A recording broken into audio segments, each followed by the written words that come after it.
As the leaders of the world's 8 most powerful economies, or G8, prepare to meet in Northern Ireland next week, anti-capitalist and anti-war campaigners made their voices heard.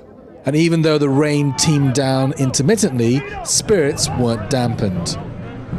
The horrible weather doesn't seem to deter thousands of people from marching through Belfast city centre today. There's a myriad of groups here, from anti-capitalists to those who don't want G8 leaders to arm the Syrian rebels.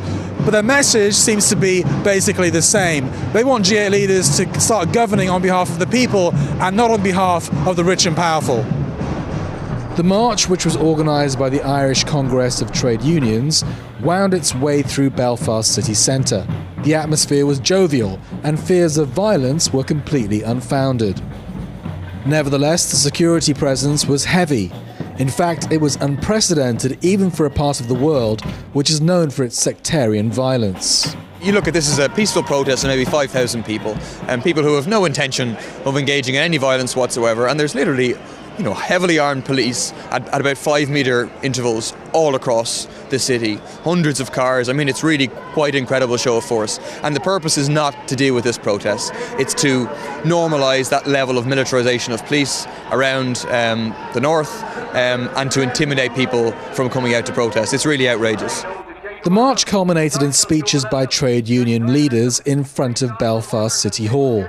The G8 countries were blamed for rampant free market capitalism and military warfare, which has devastated the world's poor and destabilised poorer nations. Across this planet, women and children face rape, abuse, exploitation and death, with the profiteers of warmongers grab more profit, more land and more power.